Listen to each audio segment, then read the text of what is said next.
Hello दोस्तों, आप सभी का स्वागत है आज की वीडियो में। आज की वीडियो में बात करेंगे जो कि मैंने आपके लिए हिंदी पेडागोजी के प्रीवियस ईयर में कौन कौन से क्वेश्चंस बार बार रिपीट हो रहे थे उसकी मैंने आपकी एक सीरीज स्टार्ट करी थी। अगर आपने वीडियोस देखा होगा तो आपको पता होगा। तो उसी सीरीज को कंटिन्यू करते हुए आज हम उसके कुछ आगे वाले टॉपिक्स के बारे में बात करेंगे। अगर आपने नहीं देखी है तो रिकमेंड करूंगा पहले आप वो देख लीजिएगा ताकि आपको पता चल सके कि हमने सीरीज कैसे स्टार्ट करी और कितने इंपॉर्टेंट क्वेश्चन हम कर चुके हैं। ओके, तो उसी सीरीज को कंटिन्यू करते हुए आज भी हम इंपॉर्टेंट 30 क्वेश्चंस के बारे में बात करेंगे और वीडियो के एंड में जरूर लिखकर बताइएगा कि टोटल क्वेश्चंस में से आपके कितने क्वेश्चंस बिल्कुल सही हुए ताकि आपका मुझे फीडबैक मिल सके। ओके, तो इस वीडियो को आप ध्यान से देखते रहिएगा और क्वेश्चन को लगाने की कोशिश कीजिएगा। आप आंसर बताने की कोशिश कीजिएगा मेरे आंसर देने से पहले। ओके, तो चलिए नोटबुक निकालिए और आज की डेट डालिए, लिख लीजिए आज का next topic MCQ series next part, कुछ इंपॉर्टेंट क्वेश्चन हिंदी पेडागोजी के। तो चलिए कौन सा क्वेश्चन है आज का हमारा पहला। तो आज का पहला क्वेश्चन क्या बोल रखा है कि प्रश्न पूछना, प्रतिक्रिया व्यक्त करना, परिचर्चा में भाग लेना, वर्णन करना। ये किस चीज का है? तो भाषा सीखने सिखाने तथा आकलन के तरीके हैं, केवल शिक्षण पद्धति है, केवल साहित्य गतिविधियां हैं या भाषण आकलन करने के तरीके मात्र हैं। तो ध्यान रखिएगा ऑप्शन नंबर फर्स्ट इसका बिल्कुल सही है। ये भाषा सीखने सिखाने तथा आकलन करने के तरीके हैं। देखिए प्रश्न पूछोगे तो भाषा सीखने सिखाने की प्रक्रिया में आपको क्या करा जा रहा है? इन्वॉल्व करा जा रहा है। प्रतिक्रिया व्यक्त करोगे तब भी इन्वॉल्व किया जा रहा है, परिचर्चा में भाग लोगे तब भी आपको इन्वॉल्व किया जा रहा है, और वर्णन कर रहे हो तो आपका उसका आकलन देखा जा रहा है कि आपको इसके कितनी समझ है। तो ये भाषा सीखने सिखाने की प्रक्रिया में आपको इन्वॉल्व करके मतलब वातावरण प्रदान करके सीखने का मौका दिया जा रहा है और तथा साथ में उसके आकलन करने का तरीका भी बताया जा रहा है। नेक्स्ट क्वेश्चन, भाषा आकलन में कौन सा तत्व सर्वाधिक महत्वपूर्ण है? तो भाषा आकलन में ध्यान रखिएगा। ओके, पहला भाषा संरचनाओं पर आधारित प्रश्न, विविध अर्थ वाले फल प्रश्न पूछना, शतुलेख या सुलेख। तो ध्यान रखिएगा भाषा आकलन का जब करते हो ना तो सबसे ज्यादा उसमें भाषा संरचनाओं पर आधारित जो प्रश्न होते हैं, यानी कि जो भाषा संरचना यानी कि ऐसे प्रकार के प्रश्न पूछना जिसमें ज्यादा से ज्यादा बच्चों क्या करें, भाषा को इन्वॉल्व करके उसको समझने के लिए, उसको व्यक्त करने के लिए उसका क्या करा जाए, ज्यादा से ज्यादा इस प्रकार के प्रश्नों को इन्वॉल्व किया जाए। तो भाषा संरचनाओं पर आधारित प्रश्न पूछे जाने, या फिर इस प्रकार से आप लिखित नहीं, भाषा की बात करी जा रही है, लिखित नहीं, कोई प्रैक्टिकल नहीं, सारी भाषा संरचनाओं पर आधारित होनी चाहिए। तो ऑप्शन नंबर फर्स्ट इसका बिल्कुल सही आंसर था। नेक्स्ट क्वेश्चन, अच्छी परीक्षा में आवश्यक है विश्वसनीयता, वस्तुनिष्ठता, विभेदीकरण और इनमें से सभी। तो ऑप्शन नंबर फोर्थ इसका बिल्कुल सही आंसर होगा। लास्ट वीडियो में इस प्रकार का क्वेश्चन पूछा गया था और मैंने आपको बोला भी था, वीडियो के डिस्क्रिप्शन में मैंने लिंक दे रखा है, जो कि आपकी विश्वसनीयता, वस्तुनिष्ठता क्या है मैंने पेडागोजी में आपको अच्छी तरीके से पढ़ाया था, आपने अगर चैप्टर नंबर आकलन और मूल्यांकन देखा होगा तो। नेक्स्ट क्वेश्चन, मूल्यांकन उपयोगी है विद्यार्थियों के प्रगति जानने के में, दूसरा विद्यार्थियों की कक्षा उपस्थिति जानने के लिए, या फिर विद्यार्थियों के आचरण जानने के लिए, या इनमें से सभी। तो ध्यान रखिएगा जो मूल्यांकन होता है उसका मेन मकसद क्या होता है? तो उसका मेन मकसद यही होता है आपका कि विद्यार्थी ने कितना सीखा है, कितनी उसने प्रगति करी है, या फिर किस प्रकार का उसका आचरण है। ये सारी की सारी चीजें जानने के लिए मूल्यांकन किया जाता है। जरूरी नहीं है आपने भाषा में कितना सीखा है या किसी विषय में कितना सीखा है उसी चीज का आकलन करना है, आपकी सभी चीजों का आकलन करना भी मूल्यांकन ही लाता है। तो ऑप्शन नंबर फोर्थ इसका बिल्कुल सही आंसर था, इनमें से सभी का करना ही मूल्यांकन उपयोगी होता है। नेक्स्ट क्वेश्चन, कौन सा कथन सही नहीं है? तो कौन सा कथन सही नहीं है? वस्तुनिष्ठ प्रश्नों द्वारा स्मृति की परख की जा सकती है। दूसरा, वस्तुनिष्ठ प्रश्नों से मूल्यांकन पक्षपात रहित होता है। वस्तुनिष्ठ प्रश्नों से भाषा विषय कमजोरी जानी जा सकती है, या वस्तुनिष्ठ प्रश्नों का निर्माण समय साध्य होता है। तो ध्यान रखिएगा कौन सा कथन सही नहीं है वो पूछ रखा है। पूरा क्वेश्चन को ध्यान रखिएगा, पॉजिटिविटी पूछी है कि नेगेटिविटी पूछी है? यहाँ पर नेगेटिविटी पूछी है, नकारात्मक पूछा नहीं है। तो सही आंसर होगा आपका ऑप्शन नंबर थर्ड कि वस्तुनिष्ठ प्रश्नों से भाषा विषय कमजोरी जानी जा सकती है। देखिए वस्तुनिष्ठता में जो आपकी भाषा विषय में कमजोरी है या नहीं है, इस चीज का कभी भी जाना नहीं जा सकता। For example multiple choice question में क्या होता है, 4 ऑप्शन में से एक ऑप्शन चुनने होते हैं, तो उसमें आपकी कैसी भाषा कमजोरी का पता किया जा सकता है? आपको तो एक ऑप्शन चुनना है ना। जब तक आप पूरी की पूरी भाषा में लिखित रिटन टेस्ट नहीं होगा तब तक आपको पता कैसे चलेगा सामने वाले को कि आपकी भाषा पर आपको कितना पकड़ है? 4 ऑप्शन में से एक ऑप्शन चुनना होगा तो उसमें आपकी कमजोरी होगा, कैसा पता चलेगा? तो ये नहीं होता। तो ऑप्शन नंबर थर्ड इसका बिल्कुल सही आंसर था। नेक्स्ट क्वेश्चन, भाषा के संदर्भ में निदानात्मक परीक्षण का उद्देश्य है। अब निदानात्मक परीक्षण क्या होता है, तो उसका उद्देश्य होता है आपकी भाषा में, आपके अध्ययन में कोई कमजोर क्षेत्र को पहचानना ही निदानात्मक परीक्षण का उद्देश्य होता है। तो इस प्रकार का कोई ऑप्शन आपको देखने को मिल रहा है। तो ऑप्शन देखो, पहला बच्चे हेतु भाषा प्रयोग की अवसर जुटाना, बच्चों की अगली कक्षा में पत्र करना यानी कि प्रमोशन करना, बच्चों को विभिन्न श्रेणियों में विभक्त करना, या बच्चों की भाषा प्रयोग संबंधित काटने संबंधित कारणों का पहचान करना। अब देखिए, कटने संबंधित यहाँ पर हल्का सा मिसप्रिंट हो गया, एक कटने नहीं कठिनाइयाँ होना चाहिए था। ओके, तो यहाँ पर इसको रिकरेक्ट कर लीजिएगा। बच्चों की भाषा प्रयोग संबंधित कठिनाइयाँ संबंधित कारणों की पहचान करना बिल्कुल सही आंसर था आपका। तो ऑप्शन नंबर 4 इसका बिल्कुल सही आंसर होगा, क्योंकि निदानात्मक परीक्षण क्या होता है, आपकी जो क्षेत्र होता है, आपकी जो भाषा होती है, आपका जो अधिगम होता है, उसमें जो आपका कठिनाइयाँ जिस चीज़ में महसूस करते हो, उस कठिनाई को पता करना ही डायग्नोस टेस्ट का काम होता है, निदानात्मक परीक्षण का कार्य होता है। नेक्स्ट क्वेश्चन, पठित अंश पर प्रश्नों का निर्माण करवाने से, अब ध्यान रखिएगा किस चीज की बोल रखी है, पठित अंश पर प्रश्नों के निर्माण करवाने से प्रश्न बैंक तैयार हो जाता है, जिसका उपयोग प्रश्न पत्र बनाने में किया जा सकता है। बच्चों की ऊर्जा समय व्यर्थ चला जाता है, बच्चों की पढ़कर समझने की योग्यता का आकलन होता है, प्रश्न पत्र बनाने में आसानी होती है। तो ध्यान रखिएगा, जब पठित अज्ञांश मतलब वो चीज जो आपको पढ़कर बताई जा रही है, तो वो पठित ही तो होता है वो सारी की सारी, तो वो क्या होता है, तो बच्चों को पढ़कर समझने की योग्यता का आकलन करता है। क्योंकि आपके देखा होगा पाठ में या फिर टेस्ट में अपठित गद्यांश होता है, मतलब पूरा पूरा एक पैराग्राफ होता है, आप उसको पढ़कर उसका आंसर निकालने होते हैं। तो उससे क्या होगा, अपने पढ़ने की समझ बढ़ेगी और आपका आकलन भी देखा जाएगा कि आप कितने प्रकार से सही तरीके से पढ़ सकते हो या उत्तरों को छांट सकते हो। नेक्स्ट क्वेश्चन, नाटक शिक्षण में सतत एवं व्यापक आकलन के लिए निम्नलिखित में से कौन सा सर्वाधिक महत्वपूर्ण है। सतत एवं व्यापक आकलन की बात करी जा रही है, मूल्यांकन की बात करी जा रही है। पहला, पढ़े गए नाटक का मंचन, पत्रों का चित्र चरित्र लिखना, लिखित परीक्षा या मुख्य संवादों को सुंदर रूप से लिखना। तो सही आंसर क्या होगा, देखो सतत एवं व्यापक मूल्यांकन के लिए वो भी नाटक शिक्षण का क्या होगा, पढ़े गए नाटक का मंचन करना। आप जब तक आप नाटक के शिक्षण को पढ़कर उसका मंचन नहीं करोगे तो सबसे सर्वाधिक महत्व आपका यही पूछा जा सकता है, क्योंकि नाटक शिक्षण की बात करी जा रही थी यहाँ पर। ओके, नेक्स्ट क्वेश्चन, किस प्रकार के प्रश्न बच्चों की भाषागत समझ का आकलन करने में अधिक सहायक नहीं होते हैं। अब ध्यान रखिएगा, अधिक सहायक नहीं होते हैं। पहला, पाठ पर आधारित तथ्यात्मक प्रश्न, आगे जाने की कहीं जरूरत नहीं है, जब मैं आपको पहली वीडियो करवा रहा था उसमें भी ये क्वेश्चन आया था। पाठ पर आधारित जो तथ्यात्मक प्रश्न होते हैं, मतलब वो प्रश्न जिसका सेम आंसर होता है, बिल्कुल फिक्स आंसर होता है, वो आकलन करने के लिए अधिक सहायक नहीं होता। फॉर एग्जांपल, मैं आपसे पूछूं कि भारत की राजधानी क्या है, तो एक फिक्स आंसर है, उसका तथ्यात्मक आंसर है कि दिल्ली, और उसके अलावा उसका कोई आंसर नहीं है। तो इस प्रकार के भाषागत जो होता है, उस प्रकार के आपकी भाषाओं का आकलन करने में सहायक वो नहीं होती है। नेक्स्ट क्वेश्चन, भारत में सतत और व्यापक मूल्यांकन का उद्देश्य है। ध्यान रखिएगा, ये भारत नहीं भाषा होना चाहिए था, कोई बात नहीं, मिसप्रिंट हो रहा है यहाँ पर ज़्यादा। तो भाषा में सतत और व्यापक मूल्यांकन का उद्देश्य क्या है। पहला, केवल बच्चों की कमियां जानना, केवल यह जानना कि बच्चों ने कितना सीखा, या फिर बच्चों का उत्तीर्ण अनुत्तीर्ण श्रेणी में रखना, या फिर बच्चों द्वारा भाषा सीखने की प्रक्रिया को जानना समझना। तो ध्यान रखिएगा, जो भाषा में सतत एवं व्यापक मूल्यांकन होता है, मतलब कॉन्टिन्यूसली आपको चेक किया जा रहा है कि कितना आप सीख रहे हो, कितना नहीं सीख रहे हो। तो वो किस लिए होता है, आपका भाषा के यानी कि जो बच्चों ने द्वारा जो भाषा सीखने की प्रक्रिया है उसको जानना और समझने के लिए किया जाता है कि बच्चे ने अब तक कितनी ज्ञान प्राप्त किया है या कितना बच्चे का उसमें रचनात्मक क्रिया है। तो ऑप्शन नंबर 4 इसका बिल्कुल सही आंसर था।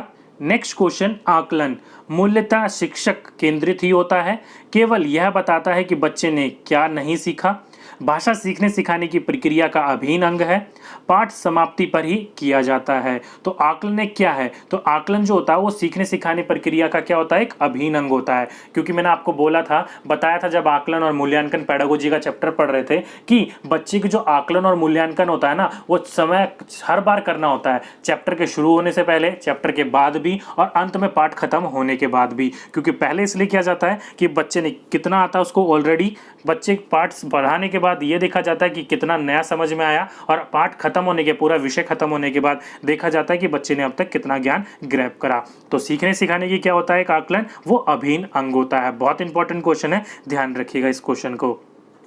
नेक्स्ट क्वेश्चन, बच्चों के लिखित कार्य के आकलन में सर्वाधिक महत्वपूर्ण है। अब लिखित कार्य में आकलन में सर्वाधिक महत्वपूर्ण क्या है? पहला, तत्सम शब्दों का प्रयोग, अभिव्यक्त विचार, वर्तनी और वाक्य विन्यास। तो ऑप्शन नंबर सेकंड इसका बिल्कुल सही आंसर होगा, अभिव्यक्त विचार। मतलब जो बच्चे का एप्टीट्यूड है, किस प्रकार से सामने व्यक्त करता है, सारी चीजों को उसको खुद करने के लिए देना, उसका एप्टीट्यूड कैसा है, उसका एटीट्यूड कैसा है, अपने अभिव्यक्त को सामने विचार से प्रकट करना। यानी कि जो चीज, जैसे कि फॉर एग्जांपल कोई चीज ऐसे लिखने के लिए दिया है जो कि क्या है, रचनात्मक है, जिसके बारे में आपको खुद सोच कर लिखना है, मतलब अपने भावनाओं को अभिव्यक्त करना है। तो लिखित में सबसे ज्यादा ये महत्वपूर्ण होता है। तो ऑप्शन नंबर सेकंड इसका बिल्कुल सही आंसर था।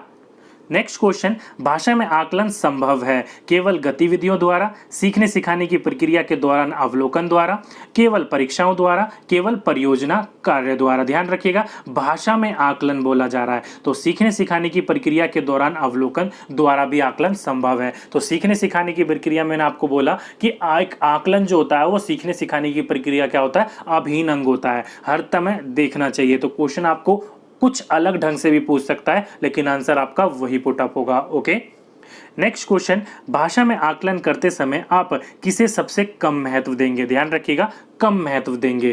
पहला, प्रश्नों के उत्तर लिखना, दूसरा, प्रश्नों का निर्माण करना, तीसरा, परिचर्चा, या चौथा, सृजनात्मक लेखन। ध्यान रखिएगा क्या बोल रखा है, भाषा के आकलन करते समय सबसे ज्यादा किसको आप कम महत्व देंगे? तो ऑप्शन नंबर फर्स्ट इसका सही आंसर होगा आपका कि प्रश्नों के उत्तर लिखने पर आप ज्यादा कम से कम महत्व देंगे। बाकी प्रश्नों का निर्माण करना, परिचर्चा करना, सृजनात्मक लेखन, ये तीनों चीज ऐसी है जो बच्चा अपनी प्रकार से करना होता है। लेकिन प्रश्नों के जो उत्तर होंगे, क्या पता बच्चों को पहले से आपने पाठ पढ़ा दिए और उस क्वेश्चनों को उसने याद कर रखा हो, तो उसमें वहां पर सृजनात्मकता नहीं देखी जाएगी, रचनात्मकता नहीं देखी जाएगी कि बच्चे ने कितना सीखा या उसका किस प्रकार से अनुभव है। लेकिन बाकी प्रश्नों का निर्माण करना एक सृजनात्मक कार्य होता है। अच्छे से अच्छे शिक्षक होते हैं, वो भी अच्छे प्रश्नों का निर्माण नहीं कर पाते हैं। उसके साथ साथ में परिचर्चा, कि बच्चे के साथ आपको किस प्रकार से उसको चैप्टर समझ में आया या नहीं आया, या उसका सृजनात्मक लेखन। सृजनात्मक लेखन तो आकलन का सबसे मुख्य चीज है कि बच्चे ने क्या क्या नई चीजें सीखी हैं। तो ये तीनों चीज मेन इंपॉर्टेंट थे, लेकिन प्रश्नों का उत्तर लिखवाना बिल्कुल आपका कम महत्व हम इस प्रकार में देंगे। तो ऑप्शन नंबर फर्स्ट इसका बिल्कुल सही आंसर था। नेक्स्ट क्वेश्चन, हिंदी शिक्षण में उपलब्धि की जांच की जा सकती है। तो हिंदी शिक्षण में उपलब्धि की जांच कैसे की जा सकती है? बुद्धि परीक्षण से, निबंधात्मक परीक्षा से, प्रोजेक्टिव परीक्षण से, या उपलब्धि परीक्षण से। तो अपने साल भर में कितना योग्यता प्राप्त करी है, आप नेक्स्ट क्लास में जाने के योग्य हो या नहीं हो, किस लिए जांची जाती है, किस चीज से? वो जानी जाती है योगात्मक परीक्षण के नाम से। उसको किसके नाम से और भी जाना जाता है? पेपर पेंसिल परीक्षण नाम से जाना जाता है, या उपलब्धि परीक्षण के नाम से भी जाना जाता है। तो आपकी उपलब्धता किस तरह से जानी जांची सकती है? ऑप्शन नंबर फोर्थ इसका बिल्कुल सही आंसर है कि आपकी उपलब्धता को जांचने के लिए उपलब्धता परीक्षण का सहायता लेकर आपकी उपलब्धि के बारे में जाना जा सकता है। नेक्स्ट क्वेश्चन, उपलब्धि परीक्षण के संबंध में कौन सा कथन उचित या उपयुक्त नहीं है? तो आपको एक वो बताना है जो कि उपलब्धि परीक्षण से रिलेटेड नहीं है। पहला, मौखिक परीक्षा में पक्षघात की आकांक्षा रहती है। दूसरा, निम्नलिखित परीक्षाओं के मूल्यांकन में वस्तुपरक का अभाव रहता है। तीसरा, क्रियात्मक परीक्षा में शाब्दिक ज्ञान का महत्व नहीं होता है। या चौथा, वस्तुनिष्ठ परीक्षा में मौलिकता का विश्वास होता है। तो देखिए, मौलिकता का विश्वास जो आपका होता है, वस्तुनिष्ठ परीक्षा जो होती है उसमें मौलिकता का विकास बिल्कुल होता है, बिल्कुल आपकी मॉरल के ऊपर डिपेंड करती है। ये सब सारी की सारी जो होती है, यानी कि आप उस पर वस्तुनिष्ठ जो परीक्षा होती है, कभी भी उसमें कोई भी सोच आप नहीं डाल सकते। फॉर एग्जाम्पल के रूप पर ऐसे मैं आपसे क्वेश्चन पूछूं कि भारत की राजधानी क्या है, तो आप छूटते बोलोगे दिल्ली, तो वहां पर कोई भी आंसर क्या होता है, वो चेंजेबल नहीं होता है, फिक्स होता है। तो उपलब्धि परीक्षण के लिए जो उपयुक्त होगा वो आपका ऑप्शन नंबर फोर्थ बिल्कुल सही आंसर था कि वस्तुनिष्ठ परीक्षा में मौलिकता का विकास होता है। मतलब आप अपने सोच का, आप अपने उस चीज का विकास करने के लिए कह रहे हो जो कि वस्तुनिष्ठ परक में। फॉर एग्जाम्पल, आप अपने अनुसार कोई आंसर नहीं लिख सकते, कोई फेरबदल नहीं कर सकते, आप अपनी योग्यता के अनुसार, अपनी रुचि के अनुसार, जैसे कि निबंधात्मक प्रश्न में होता है, आप क्या करते हो, मौलिकता के ऊपर डिपेंड रहता है पूरा का पूरा, कि उसमें जो भी चीज लिखोगे ना, आपकी सोच के ऊपर डिपेंड रहता है, आपकी सृजनात्मक के ऊपर डिपेंड रहता है। लेकिन वस्तुनिष्ठ प्रश्न ऐसे नहीं होते, उसके आंसर कैसे होते हैं, ऐसे फिक्स होते हैं, तो उसमें कभी भी मौलिकता देखने को नहीं मिलती है। और यहाँ पर क्या बोल रखा है, मौलिकता का विकास होता है, तो बिल्कुल ही विपरीत कर रखा है। इसलिए यह कथन जो है उपलब्धि परीक्षण के लिए उचित नहीं था। तो ऑप्शन नंबर फोर्थ इसका बिल्कुल सही आंसर था। नेक्स्ट क्वेश्चन, हिंदी भाषा के प्रश्न पत्र में आप किस सवाल को बेहतर मानते हैं? तो पहला, बाबा भारती कौन क्यों उदास थे? दूसरा, अगर आप बाबा भारती की जगह होते तो क्या करते? तीसरा, संज्ञा की परिभाषा बताइए। या चौथा, लाल बहादुर शास्त्री के बचपन का नाम था। तो हिंदी भाषा का परीक्षा पत्र में देखने में या प्रश्न पत्र के अनुसार आप किस सवाल को इन चारों में से बेहतर मानते हैं? तो सही आंसर होगा आपका ऑप्शन नंबर सेकंड, ऐसा प्रश्न जिसका एक उत्तर ना होकर काफी अनेक उत्तर हो सकते हैं। जैसे कि अगर आप बाबा भारती की जगह होते तो आप क्या करते? मतलब बाबा भारती काफी अलग अलग विचारधारा का थे जो कि अलग अलग रूप से हैं, तो अगर आप उनकी जगह पर रहते तो उनकी जगह पर आप क्या क्या करने की सोचते? तो ये एक प्रश्न ऐसा प्रश्न है जो कि आपकी सृजनात्मकता को, आपकी मौलिकता का विकास करता है, नई नई तरीके से उसमें सोच सकते हो। बाकी तीनों प्रश्न क्या थे? ऐसे फिक्स थे। संज्ञा की परिभाषा फिक्स है, लाल बहादुर शास्त्री के बचपन का नाम फिक्स है, बाबा भारती क्यों उदास थे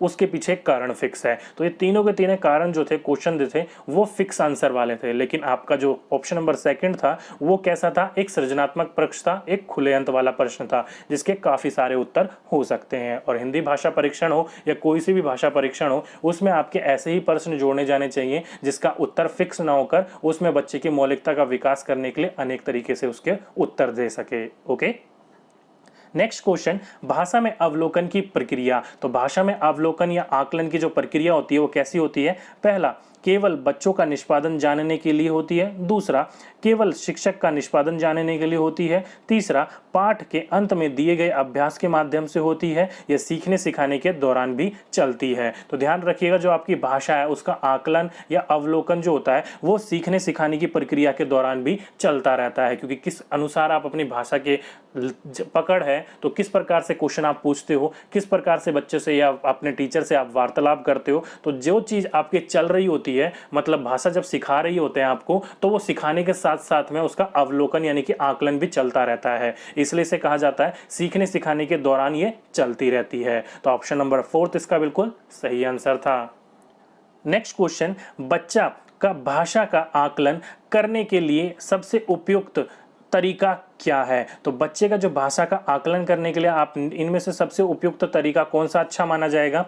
पहला, बच्चे से किताब पढ़वाना। दूसरा, बच्चों से परियोजना कार्य करवाना। तीसरा, बच्चों की लिखित परीक्षा लेना। या चौथा, बच्चों की भाषा प्रयोग का अवलोकन करना। तो बच्चों की भाषा का आकलन करने का सबसे उचित तरीका इसमें से क्या होगा? तो देखो, ऑप्शन नंबर फोर्थ इसका बिल्कुल सही आंसर होगा कि बच्चे की भाषा प्रयोग का अवलोकन करना। तो बच्चे ने किस प्रकार की भाषा ग्रहण करी है, किस प्रकार की भाषा को उसने क्या करा है, समझा है, सीखा है, उसका क्या करोगे आप? अवलोकन करोगे। तो अवलोकन जब करोगे तो आपको पता चल जाएगा कि बच्चे ने कितना सीखा है या कितना नहीं सीखा है। तो क्या करोगे आप? अवलोकन करते रहोगे। बच्चा जब आपसे बात करेगा, जब बच्चा क्या करेगा, किसी चीज से वार्तालाप करेगा, किसी बारे में प्रश्न पूछेगा, तो आप उसका क्या करते रहोगे? जांचते रहोगे, अवलोकन करते रहोगे। तो ये तरीका सबसे अच्छा माना जाता है भाषा का आकलन करने के लिए। ओके, तो ऑप्शन नंबर फोर्थ इसका बिल्कुल सही आंसर है, जो कि आप हमेशा कर सकते हो। लिखित परीक्षा लोगे तो कभी कभी जब लोगे तभी होगा, परियोजना कराओगे तभी होगा, या किताब पढ़वाओगे तभी होगा।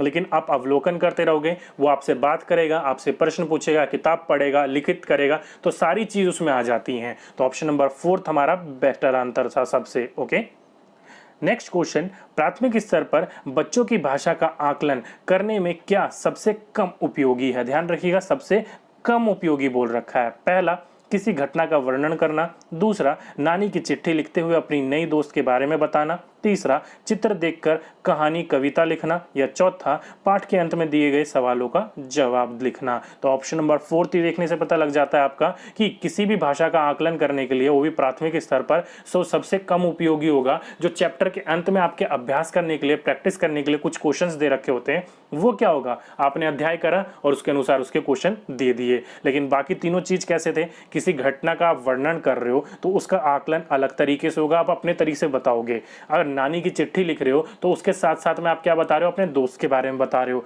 या चित्र को देखकर कहानी लिखना है, कविता लिखना है, कैसी चीजें हैं? सृजनात्मक चीजें हैं। लेकिन पाठ के अंत में जो दिया गया है वो क्या है? पाठ को पढ़कर आप उसको उत्तर दे सकते हो। तो प्राथमिक स्तर पर सबसे ज्यादा जो आपका कम उपयोगी मानता जाएगा वो फोर्थ होगा। बाकी तीनों के तीनों सबसे ज्यादा उपयोगी माने जाते हैं। ओके, नेक्स्ट क्वेश्चन, भाषा में सतत और व्यापक आकलन का उद्देश्य है। पहला, भाषा के मौखिक और लिखित रूपों के प्रयोग की क्षमता का आकलन। दूसरा, पढ़कर समझने की क्षमता का आकलन। तीसरा, वर्तनी की अशुद्धियों के बिना लिखने की क्षमता का आकलन। या चौथा, भाषा के व्याकरण का आकलन। तो ध्यान रखिएगा, सतत और व्यापक आकलन क्या होता है, आपका ऑल ओवर डेवलपमेंट देखा जाता है, चाहे वो शैक्षिक पक्ष का हो या शैक्षिक पक्ष का हो। मतलब भाषा के मौखिक और लिखित रूपों का प्रयोग की क्षमता का आकलन किया जाता है। तो दोनों चीज आगे आपकी यहां पर कवर होगी, मौखिक रूप का भी और लिखित रूप का भी, मतलब सारी चीजों को देखा जा रहा है। तो ऑप्शन नंबर फर्स्ट इसका बिल्कुल सही आंसर था।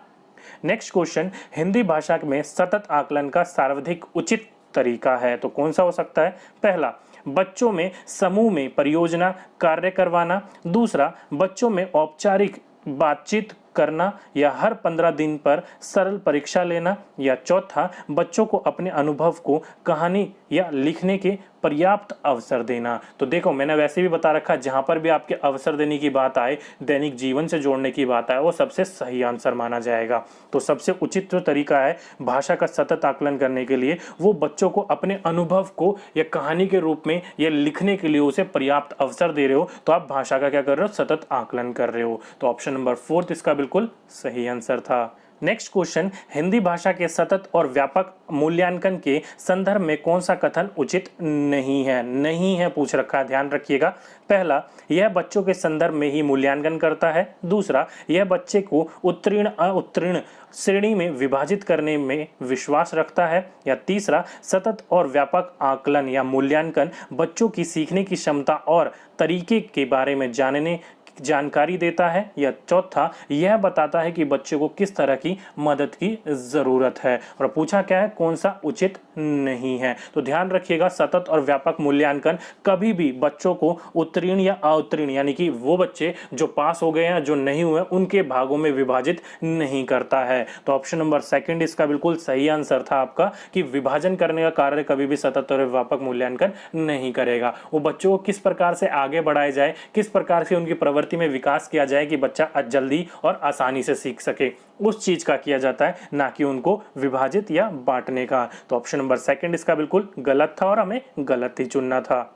नेक्स्ट क्वेश्चन, भाषा के सतत और व्यापक मूल्यांकन का उद्देश्य है।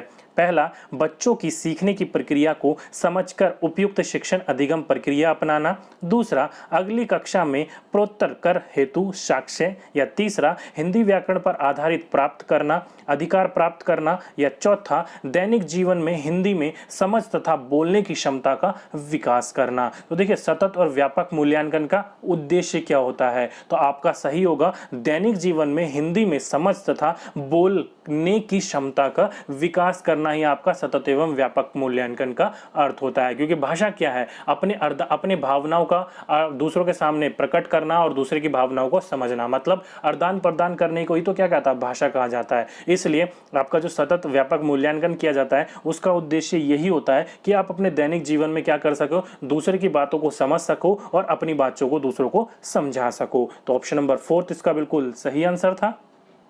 नेक्स्ट क्वेश्चन, हिंदी भाषा में सतत और व्यापक मूल्यांकन करते समय आप किन बात पर विशेष ध्यान देंगे। किस पर देंगे, शुद्ध वर्तनी पर, परियोजना कार्य पर, शुद्ध उच्चारण पर, या विविध संदर्भ में भाषा प्रयोग की कुशलता पर। तो सही होगा आपका ऑप्शन नंबर फोर्थ, विभिन्न संदर्भों में भाषा प्रयोग की कुशलता। मतलब अलग अलग परिस्थितियों में किस प्रकार से आप बात करते हो, किस प्रकार से भाषा के आप प्रयोग करते हो, उसकी कुशलता पर आप बच्चों पर क्या दोगे, ज्यादा जोर दोगे। बाकी तीनों चीज आपकी अलग है, लेकिन मेन आपका क्या है, बच्चों की भाषा का जो प्रयोग होगा उसको अच्छे से अच्छा बनाना, सरल से सरल बनाना। तो ऑप्शन नंबर फोर्थ इसका बिल्कुल सही आंसर था। नेक्स्ट है, सतत मूल्यांकन का एक निहितार्थ है। तो क्या मतलब है आपका सतत मूल्यांकन का क्या निहितार्थ है, तो पहला ऑप्शन क्या बोल रखा है, बच्चों के भाषा प्रयोग का निरंतर अवलोकन। दूसरा, बच्चों की परीक्षा संबंधित भय को खत्म करना। तीसरा, प्रतिदिन परीक्षा लेना। या चौथा, हर महीने परीक्षा लेना। तो ध्यान रखिएगा, प्रतिदिन परीक्षा और हर महीने परीक्षा कभी भी नहीं लेनी चाहिए, मतलब एज ए रेगुलर परीक्षा नहीं लेनी जानी चाहिए। बच्चे के अंदर क्या होती है, उसके लिए निराशकता उत्पन्न होती है। दो ऑप्शन तो यहाँ से वैसे ही हट गए। अब क्या बचा, बच्चों की भाषा प्रयोग का निरंतर अवलोकन करना या परीक्षा संबंधित भय को खत्म करना। तो मेन प्रोबेबली आपकी बात होती है कि बच्चा भाषा का किस रूप से उपयोग कर रहा है, किस रूप से उसका कुशलताओं का विकास करते हुए उसको आगे बढ़ा रहा है। तो ऑप्शन नंबर फर्स्ट इसका बिल्कुल सही आंसर था कि बच्चों के भाषा प्रयोग की निरंतर अवलोकन करना, मतलब सारी चीजों को देखते हुए चलना कि बच्चा कैसे भाषा का प्रयोग करता है, कैसे बात करता है, कैसे वार्तालाप करता है, उन चीजों पर ध्यान करना आपका मूल्यांकन का मेन होता है, मेन निर्धारक होता है। तो ऑप्शन नंबर फर्स्ट इसका बिल्कुल सही आंसर था। नेक्स्ट क्वेश्चन, समग्र और सतत मूल्यांकन। तो समग्र और सतत मूल्यांकन क्या होता है? तो विद्यार्थियों के लिए उपयुक्त परंतु शिक्षक के लिए भार है, में शिक्षक और विद्यार्थियों के बीच निकट संबंध आवश्यक है, शिक्षण के दौरान भी संभव है, या से ही विद्यार्थियों के व्यक्तित्व का विकास संभव है। तो ध्यान रखिएगा, समग्र और सतत मूल्यांकन से ही विद्यार्थियों के व्यक्तित्व का विकास संभव है, क्योंकि विकास अगर आप बच्चों का सतत मूल्यांकन कर रहे हो, समग्र यानी कि रेगुलर मूल्यांकन कर रहे हो बच्चे का कि बच्चा किस प्रकार से सीख रहा है, किस प्रकार से आगे बढ़ रहा है, अगर वो किसी गलत प्रकार से सीख रहा होगा तो आप अवलोकन कर रहे होगे, उसका मूल्यांकन कर रहे होगे तो उसको ठीक करवा सकते हो। अगर नहीं कर रहे हो तो बच्चे का व्यक्तित्व का विकास कैसे होगा? इसलिए समग्र और सतत मूल्यांकन से ही विद्यार्थियों के व्यक्तित्व का विकास संभव है। तो ऑप्शन नंबर फोर्थ इसका बिल्कुल सही आंसर था आपका। ओके, तो ये कुछ इंपॉर्टेंट क्वेश्चंस थे आज की वीडियो में। नीचे कमेंट बॉक्स में जरूर लिख के बताइएगा कि टोटल क्वेश्चन में से आपके कितने क्वेश्चन सही हुए। मैं सबों के कमेंट रीड आउट करता हूं, देखता हूं कि कितने बच्चों के सही हुए। जैसे कमेंट में लिखते हैं कई बच्चे कि सर मेरे सारे सही हुए, कोई कहते हैं बच्चे सर कि मेरे 2 गलत हुए। तो अच्छा लगता है देख के कि मोस्टली बच्चों के आंसर सही निकलते हैं। ओके, तो कमेंट कीजिएगा आपके कितने आंसर ठीक हुए। तो दोस्तों आज की वीडियो में बस इतना ही। अगर वीडियो अच्छी लगी हो तो लाइक जरूर कीजिएगा यार, लाइक से ही मुझे मोटिवेशन मिलता है, और कुछ तो है नहीं। एक लाइक और आपका शेयर और आपका कमेंट ये जरूर कीजिएगा, मोटिवेशन मिलता है कि हाँ लोगों को पसंद आ रही है मेरी वीडियो। ओके, तो आज की वीडियो में बस इतना ही। अगर चैनल को आपने सब्सक्राइब कर रखा हो तो उसके साथ साथ में बेल आइकन को भी जरूर दबा लीजिएगा ताकि आने वाली वीडियोस का नोटिफिकेशन आपको टाइम टू टाइम मिलती रहे। तो आज की वीडियो में बस इतना ही। आपसे फिर मुलाकात होगी नेक्स्ट वीडियो में। जब तक के लिए जय हिंद, जय भारत।